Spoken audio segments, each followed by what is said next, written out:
Om Namo Bhagavate Vasudevaya. Om Namo Bhagavate Vasudevaya. Om Namo Bhagavate Vasudevaya.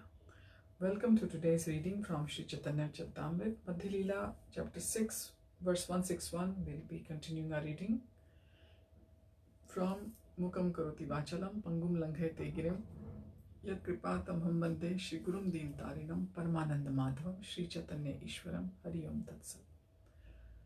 Verse 161, Shadvid Aishwarya Prabhur Chik Shakti Vilasa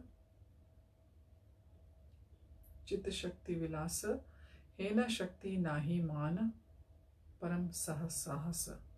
In this spiritual potency, the Supreme Lord enjoys 6 kinds of opulences. You do not accept this spiritual potency, and this is due to your great impudence. Purport: the Supreme Personality of Godhead is full with 6 opulences. All of these potencies are on the transcendental platform.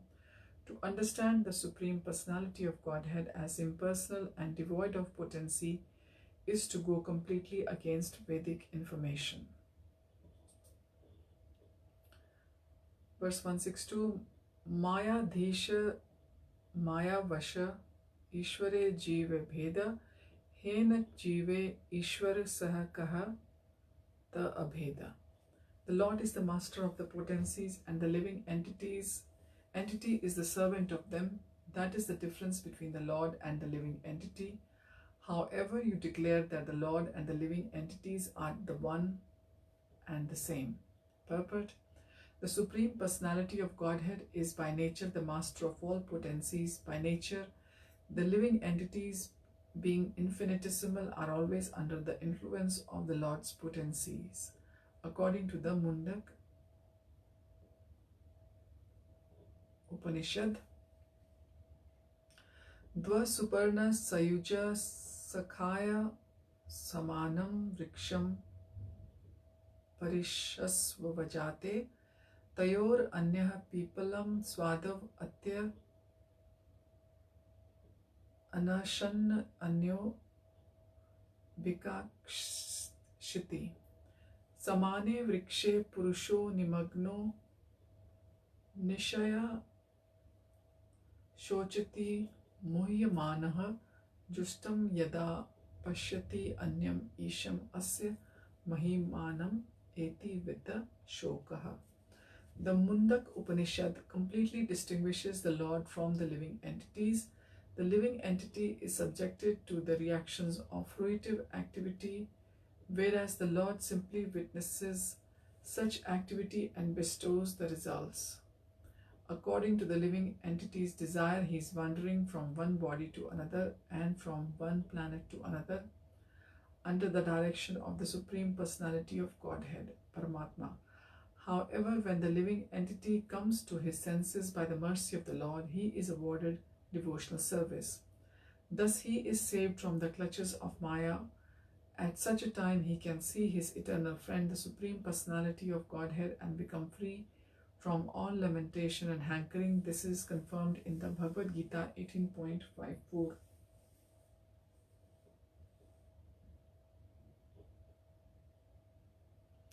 Where the Lord says, Brahma Bhuta Prasannatma na Shochati na Kankshati, one who is thus transcendently situated at once realizes the Supreme Brahman and becomes fully joyful. He never laments or desires to have anything. Thus, it is definitely proved that the Supreme Personality of Godhead is the master of all potencies, and the living entities are always subjected to these potencies. That is the difference between Maya Dhisha and Maya Vasha. Verse 163, Gita Shastre Jiva Rupa Shakti Kariman Mane Hena Jive Bheda Kara Ishwarera Sane. In the Bhagavad-Gita, the living entity is established as the marginal potency of the Supreme Personality of Godhead, yet you say that the living entity is completely different from the Lord.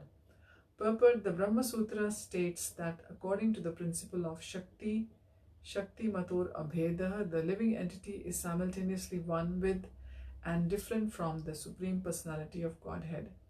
Qualitatively, the living entity and the Supreme Lord are one, but in quantity they are different. According to Chaitanya Mahaprabhu's philosophy of Achintya Bheda Tattva, the living entity and the Supreme Lord are accepted as one and different at the same time. Verse 164, Bhumir Apo Analo Vayu Kam Mano Buddhir Evacha Ahankar Ityam Me Bhinna Prakritir Ashtadha. Earth, water, fire, air, ether, mind, intelligence, and false ego are my eightfold separated energies. Verse 165, Aparayam itastva anyam prakritim vidhi me param jiva bhuta mahabahu yedam dharete jagat. Besides these inferior energies, which are material, there is another energy, a spiritual energy, and this is the living being. O mighty armed one, the entire material world is sustained by the living entities. Purport. Verses 164 and 165, they are quotations from the Bhagavad-Gita 7.4 and 5. Verse 166, Ishwarera Shri Vigraha Satchid Anandakar Se Vigrahe Kaha Sattva Gunera Vikar. The transcendental form of the Supreme Personality of Godhead is complete in eternity, cognizance, and bliss. However you describe this transcendental form as a product of material goodness. Verse 167, Shri Vigraha Ye Na Mane Se Ta Pashandi Adrishya Aprishya Se Hayayama Dandi. One who does not accept the transcendental form of the Lord is certainly an agnostic. Such a person should be neither seen nor touched. Indeed, he is subject to be punished by Yamaraj. Purport. According to the Vedic instructions, the Supreme Personality of Godhead has his eternal transcendental form, which is always blissful and full of knowledge. Impersonalists think that material refers to the forms within our experience and that spiritual refers to an absence of form. However, one should know that beyond this material nature is another nature which is spiritual. Just as there are material forms in this material world, there are spiritual forms in the spiritual world. This is confirmed by all Vedic literature. The spiritual forms in the transcendental world have nothing to do with the negative conception of formlessness. The conclusion is that a person is an agnostic where he does not agree to worship the transcendental form of the Lord. Actually, at the present moment, all systems of religion deny the worship of the form of the Lord due to ignorance of his transcendental form. The first-class materialists, that is the Mayavadis, imagine 5 specific forms of the Lord, but when they try to equate the worship of such imaginary forms with bhakti, they are immediately condemned. Lord Shri Krishna confirms this in the Bhagavad-Gita 7.15, where he says, Namam dushkritino mudha prapadyante naradhamaha. Bereft of the real knowledge due to agnosticism, the Mayavadi philosophers should not even be seen by the devotees of the Lord nor touched, because those philosophers are liable to be punished by Yamaraj, the superintendent demigod, who judges the activities of sinful men. The Mayavadi agnostics wander within this universe in different species of life due to their non-devotional service. Such living entities are subjected to the punishments of Yamaraj. Only the devotees who are always engaged in the service of the Lord are exempt from the jurisdiction of Yamaraj.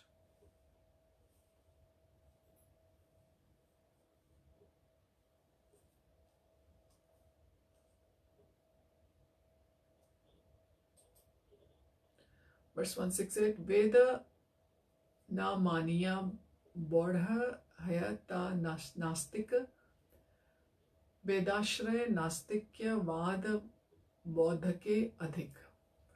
The Buddhists do not recognize the authority of the Vedas, therefore they are considered agnostics.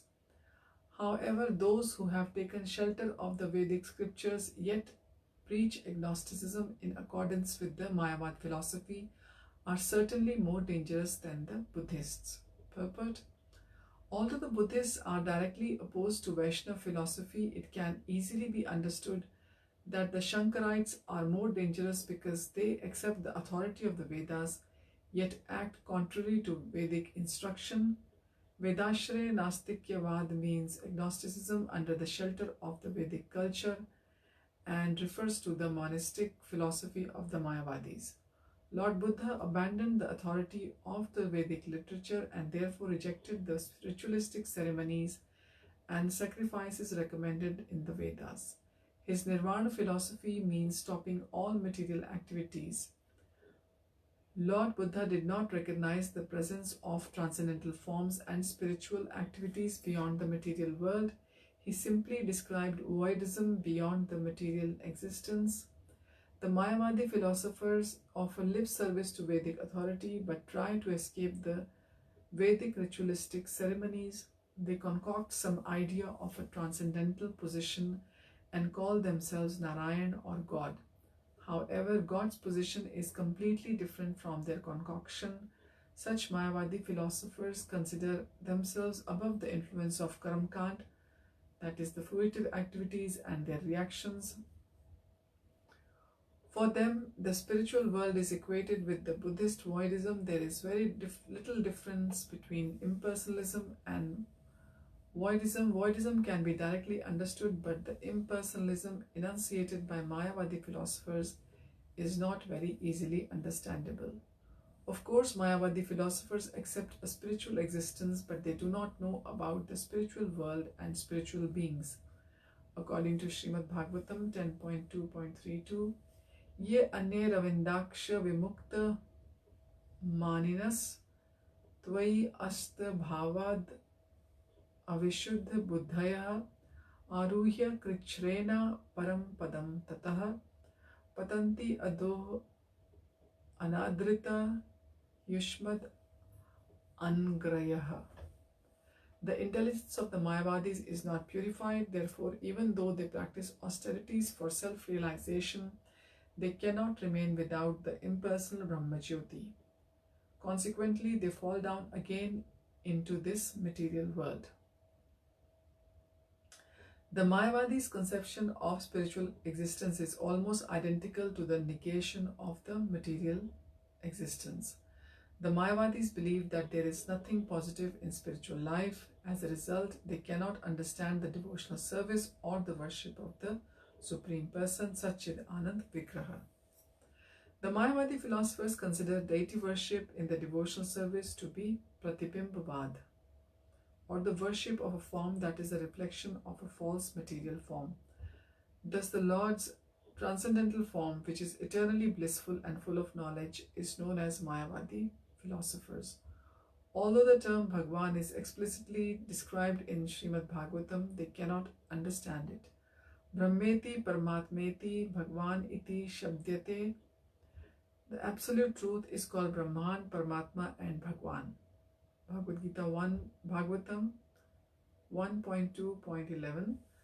The Mayavadis try to understand Brahman only or at the most Paramatma. However, they are unable to understand Bhagwan. Therefore, the Supreme Personality of Godhead Krishna says, Maya ya parita jananaha. Because of the temperament of the Mayavadi philosophers, real knowledge is taken from them. Because they cannot receive the mercy of the Lord, they will always be bewildered by their transcendental form. Impersonal philosophy destroys the three phases of knowledge, Jnana, Gye and Gyata. As soon as one speaks of knowledge, there must be a person who is the knower, the knowledge itself, and the object of knowledge. Mayavad philosophy combines these three categories. Therefore, the Mayavadis cannot understand how the spiritual potencies of the Supreme Personality of Godhead act. Because of their poor fund of knowledge, they cannot understand the distinction in the spiritual world between knowledge, the knower, and the object of the knowledge. Because of this, Sri Chaitanya Mahaprabhu considers the Mayavadi philosophers more dangerous than the Buddhists.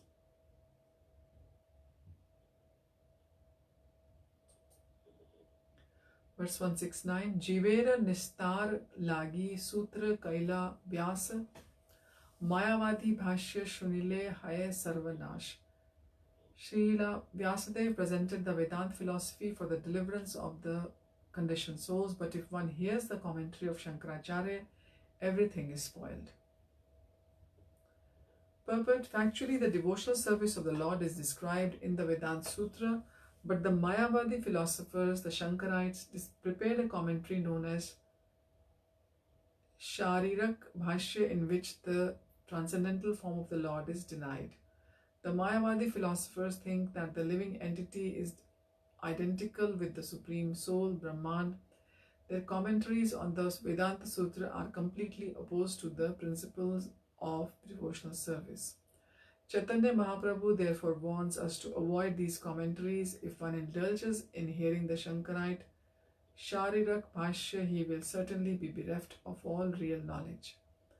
The ambitious Mayavadi philosophers desire to merge into the existence of the Lord, and this may be accepted as Sayujya Mukti. However, this form of Mukti means denying one's individual existence. In other words, it is a kind of spiritual suicide which is absolutely opposed to the philosophy of Bhakti Yoga. Bhakti Yoga offers immortality to the individual conditioned soul.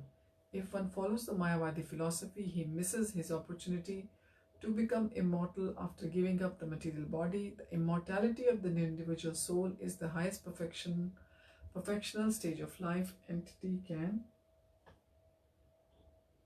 attain.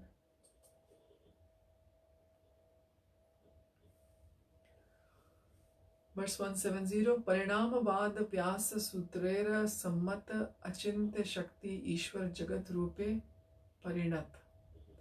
The Vedanta Sutra aims at establishing that the cosmic manifestation has come into being by the transformation of the inconceivable potency of the Supreme Personality of Godhead. Purport: for a further explanation of Parinamvad, refer to Adi Lila 7th chapter, verses 121 and 21233. Verse 171, Mani Yaiche Avikrite Prasabe Hem Bhara Jagat Rupa Haya Ishwar Tabu Avikar. The touchstone after touching iron produces volumes of gold without being changed. Similarly, the Supreme Personality of Godhead manifests himself as the cosmic manifestation by his inconceivable potency, yet he remains unchanged in his eternal transcendental form. Purport: according to the commentary of Srila Bhakti Siddhanta Saraswati Thakur, the purpose of the Janmadi Asya verse in the Vedanta Sutra is to establish that the cosmic manifestation is the result of the transformation of the potencies of the Supreme Personality of Godhead. The Supreme Lord is the master of the innumerable eternal energies which are unlimited. Sometimes these energies are manifested and sometimes they are not. In any case, all energies are under his control. Therefore, he is the original energetic, the abode of all energies. A common brain in the conditioned state cannot conceive of how these inconceivable energies abide in the Supreme Personality of Godhead, how he exists in his innumerable form as the master of both spiritual and material energies. However, how he is the master of both manifest and potential powers, and how contradictory potencies can abide in him. As long as the living entity is within this material world, in the condition of illusion, he cannot understand the activities of the inconceivable energies of the Lord. Thus, the Lord's energies, though factual, are simply beyond the power of the common brain to understand. When the atheistic philosophers or the Mayavadis, being unable to understand the inconceivable energies of the Supreme Personality of Godhead, imagine an impersonal void, their imagination is only the counterpart of materialistic thinking. Within the material world, there is nothing inconceivable. High-thinking philosophers and scientists can tackle the material energy, but not being able to understand the spiritual energy, they can simply imagine an inactive state. Such as the impersonal Brahman, this is simply the negative side of the material life. By such imperfect knowledge, The Mayavadi philosophers conclude that the cosmic manifestation is a transformation of the Supreme. Thus, they must necessarily also accept the theory of the illusion of the Supreme, Vivartavad. However, if we accept the inconceivable potencies of the Lord, we can understand how the Supreme Personality of Godhead can appear within this material world without being touched or contaminated by the three modes of material nature. From the Shastras, we learn that there is a stone or jewel called the touchstone that can transform iron into gold. Although the touchstone turns iron into gold many times, it remains in its original condition.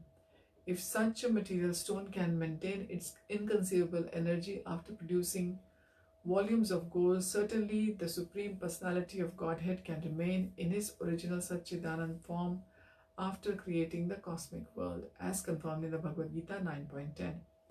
He acts only through his different energies. Maya Dhakshena Prakriti. Krishna directs the material energy, and that potency works in this material world. This is also confirmed in the Brahma Samhita 5.44.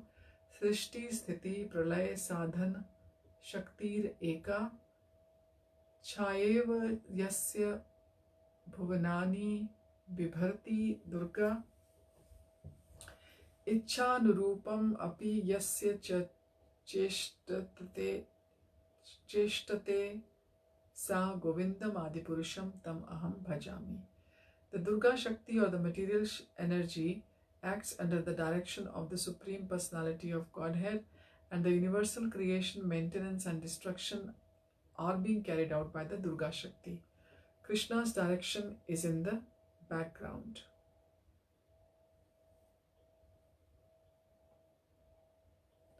The conclusion is that the Supreme Personality of Godhead remains as he is, even though directing his energy, which makes the diverse cosmic manifestation work so wonderfully.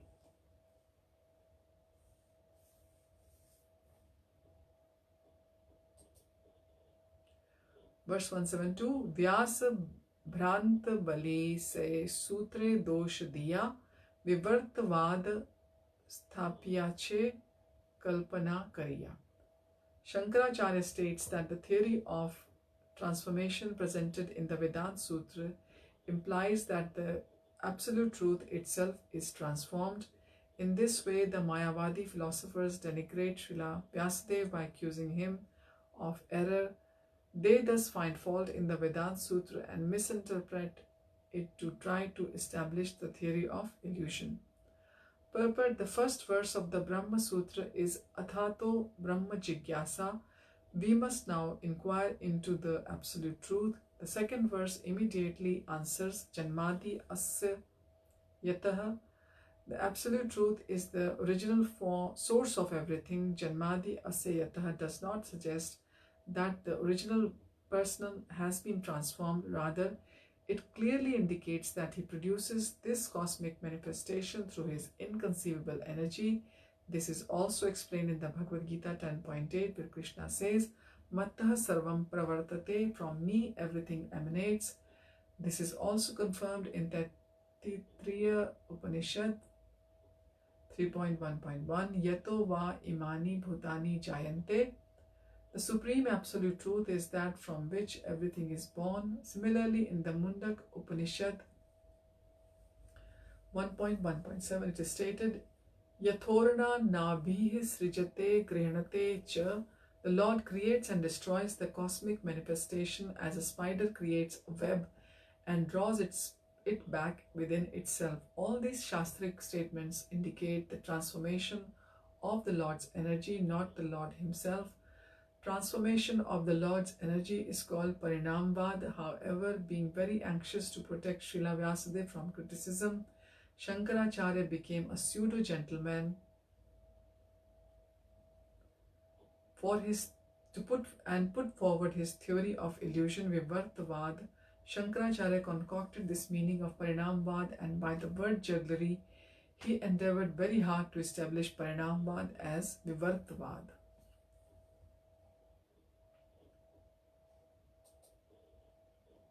Verse 173, Jivera dehe atma buddhi se mithya haya Jagat ye mithya nahe, nashwar matra haya.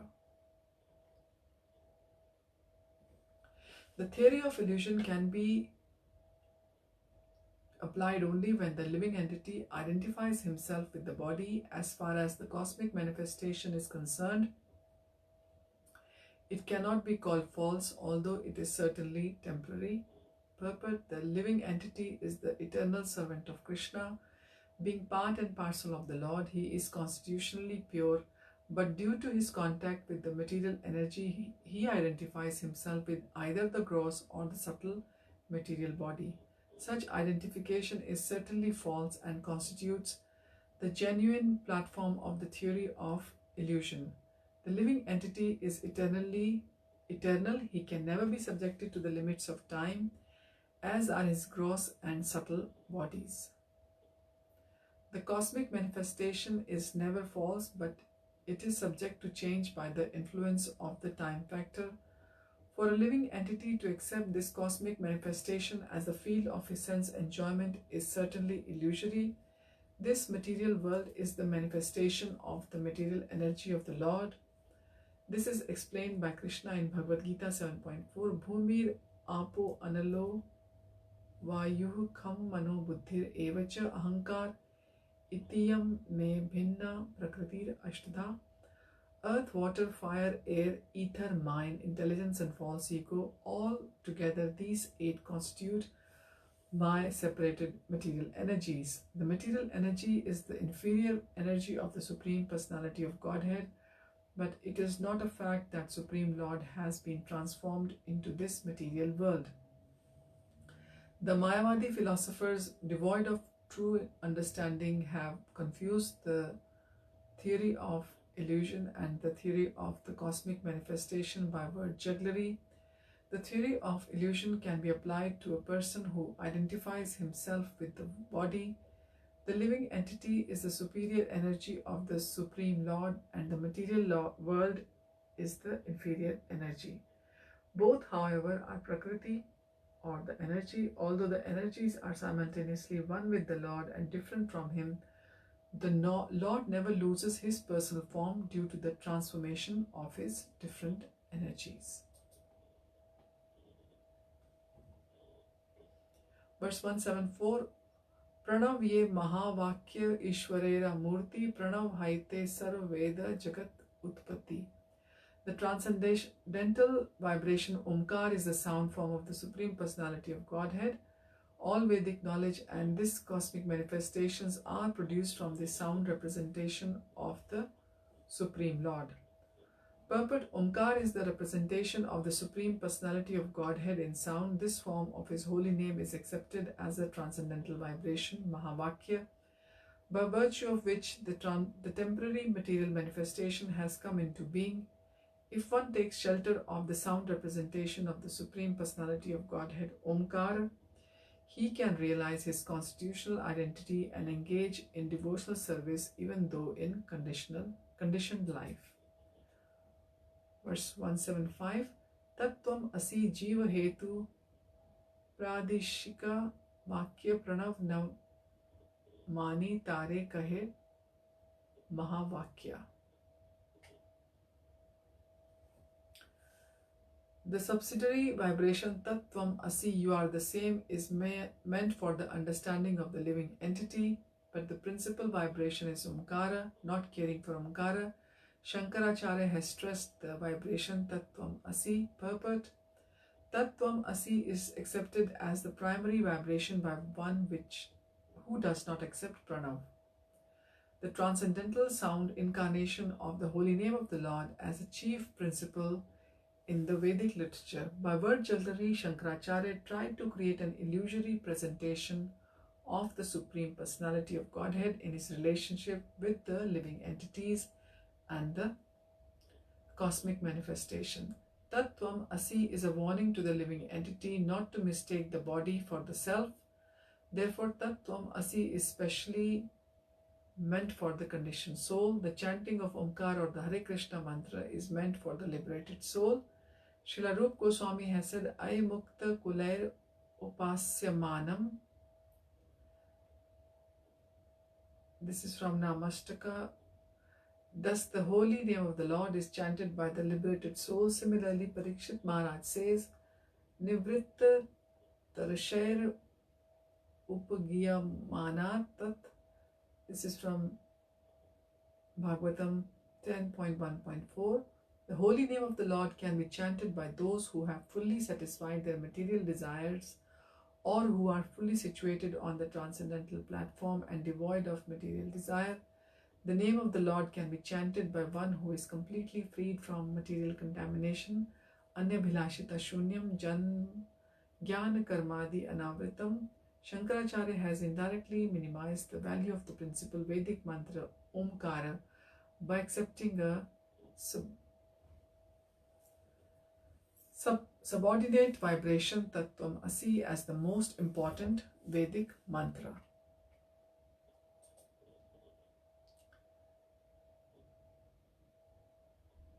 So last verse for today, verse number 176. E mata kalpita bhashye shat dosha dila Bhaṭṭācārya purva paksha apar karila. Thus Sri Chaitanya Mahaprabhu criticized Shankaracharya's Sharirak Bhashya as imaginary, and he pointed out hundreds of faults in it. To defend Shankaracharya, however, Sārvabhauma Bhaṭṭācārya presented unlimited opposition. So we'll continue our reading from verse 177 of chapter 6 of the Madhya Lila. Thank you for joining. Hari Om Tat Sat. Hare Krishna.